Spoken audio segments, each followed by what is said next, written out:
नागेंद्र भैया। आज 1 महीने बाद मैं बेड रेस्ट से उठी हूँ और आप सबके बीच में उपस्थित हूँ, और ये भी शिल्पी का ही देन है और हम सभी कलाकारों का जो एक दूसरे से प्यार है। कोई त्रुटि हो तो मैं क्षमा चाहूँगी, क्योंकि जब ऐसा सिचुएशन था, जब दुख की घड़ी थी, सभी लोगों ने सोशल मीडिया के माध्यम से देखा ही होगा, एक मंच के दौरान जो गोली लग गई थी मुझे। लेकिन आज आप सबके बीच में सुरक्षित हूँ और स्वस्थ हूँ, ये सब तमाम आप सभी भगवान रूपी जनता जनार्दन का ही प्यार है। क्योंकि पहले तो मैं सिर्फ सुनती थी कि निशा आपका फॉलोअर्स बहुत ज़्यादा है, आपको प्यार करने वाले बहुत फैंस हैं, चाहे हम जितने कलाकार हैं सब लोग सुनते हैं, लेकिन जब दुख जिंदगी में आता है तब पता चलता है कि आजीवन जिंदगी में कौन किसका साथ देता है, कौन नहीं देता है।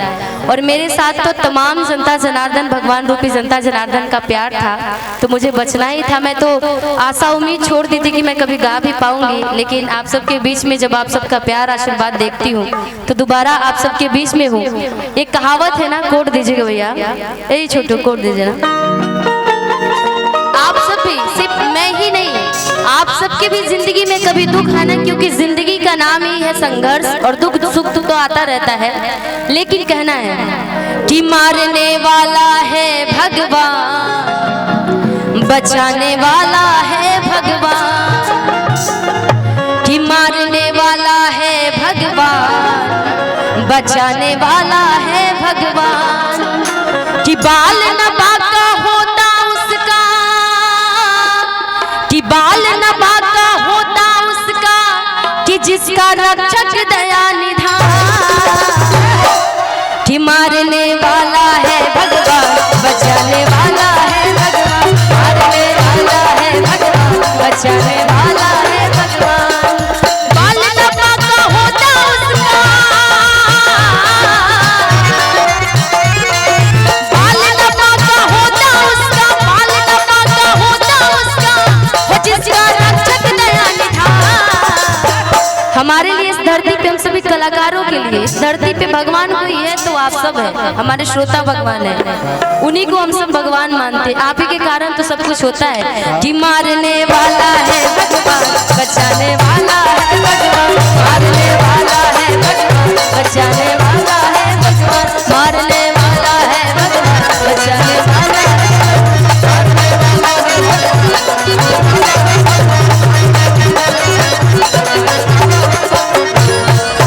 ये तो बस ऐसी थी कि कभी भी मैंने जितना दुख झेला है, मैंने जितना निराश थी, सभी ने जिंदगी में पहली बार मुझे रोते हुए देखा था, लेकिन क्षमा चाहूंगी उसके लिए भी। बहुत सारे फैंस मेरे से नाराज भी हो गए थे, लेकिन कभी किसी की जिंदगी में दुख है तो कभी रोइए मत आप लोग, और भरोसा अपने माँ बाप पे, अपने भगवान पे और अपने फैंस पे रखिए। आइए, जैसे कि लोकगीत के दौर में है, मंच पे मंचासीन हमारी पूरी म्यूजिशियन टीम, पूरे कलाकार, नाम लेते लेते तो थक जाऊंगी। सभी कलाकारों को, जितने भी हमारे प्रेमी कलाकार हैं मंच पे मंचासी, सबको निशा की तरफ से प्रणाम है।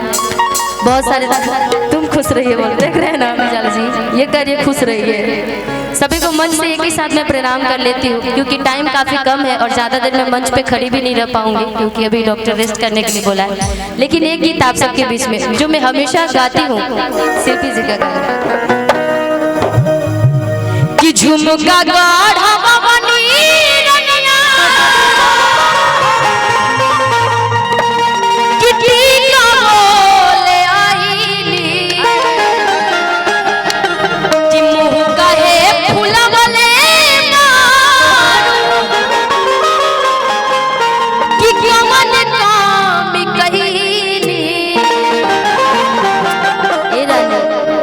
गरबवनी टीका ले ले, लेकिन पता ना तू नाराज बारू तो कहे नाराज बारू हमरा से। पत्नी पूछे तरीका कि झुमका गाढ़ा बवनी रनिया, कि टीका बोले आईली, कि मोह काहे फुलवले माँ, कि कवन काम कईली। पत्नी का भाव प्यार से पति के लिए क्या है कि हमर घूंघट उठैला ना, चीन्ह कुछ लेके आइला त देहिया खोजे हमर हिल तोरा बलम के तोरा सतैला ना, हमके तोरा सतैला ना, देहिया खोजे हमर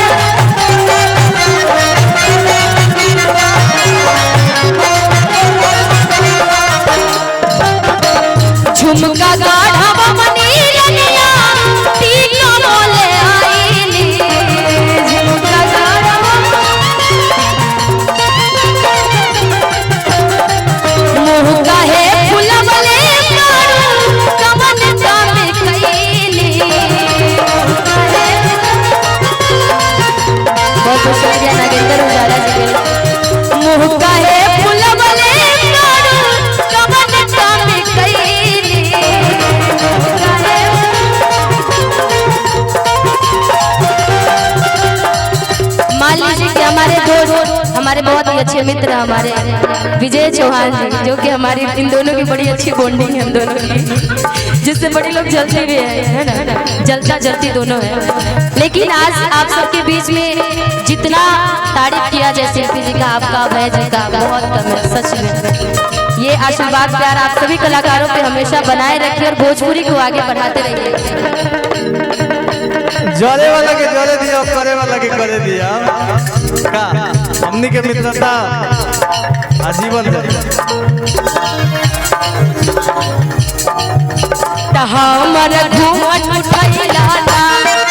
अब तो ये हीरो भी बन गए। अच्छा इधर आना छुट्टी। इनको मूवी में किन किन ने देखा है? देखे है ना, लग रहे ना हीरो की तरह। इनको मैं शुरू से नाम धर के नहीं बुलाती, विजय जी या चौहान जी नहीं बुलाती, मैं इनको हीरो बुलाती हूँ ना जी, सच्ची बताइए एकदम बिल्कुल।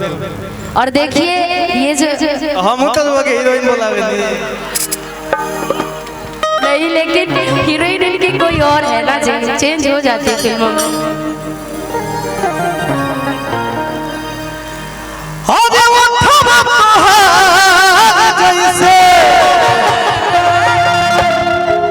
अब हो के गिरनिया अखिया में प्यार के समाइल बा दुनिया। अरे बिंदिया बुझाला ऐसे जैसे चांद सजवले,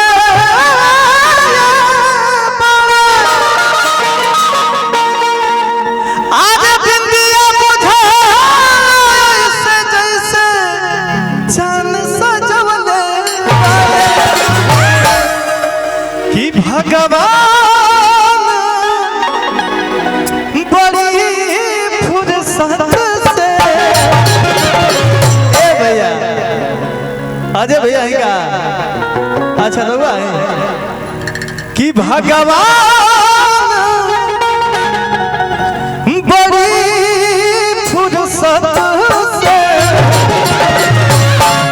बजावे के नहीं थे कि तुहरा के बनौले बड़े।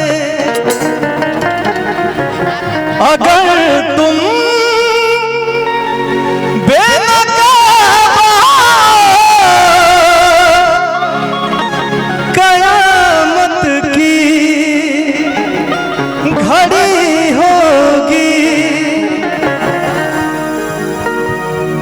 कि हमें अपनी बड़ी होगी, तुम्हें अपनी बड़ी होगी। अगर तुम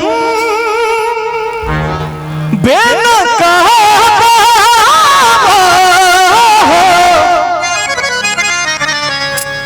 कयामत की घड़ी होगी। अरे हाँ गुलाबी गुलाबी कि जवाना में के पहिरा सराउर भाभी। चली अरे बोला भाभी हमसे ना राजबारू का हो, खाना पीना खाइले ना राजेश भैया आज बारू का हो। ए भैया कि बोला भाभी हमसे ना राजबारू का हो।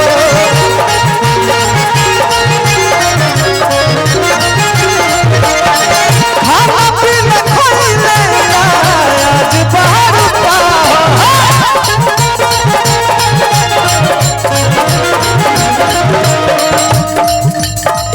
सैया झीले आदि सारी, सैया झीले आदि सारी, कॉलर गुलाबी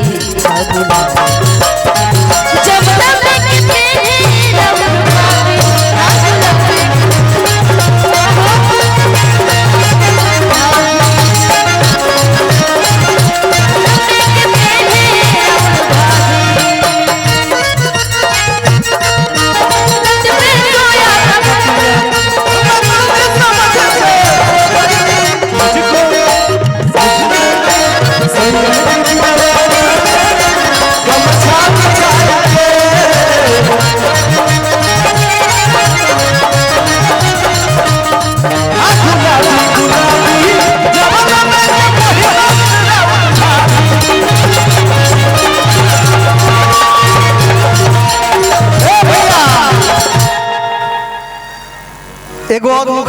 देतनी ओकरा बाद लोग एगो गाना गा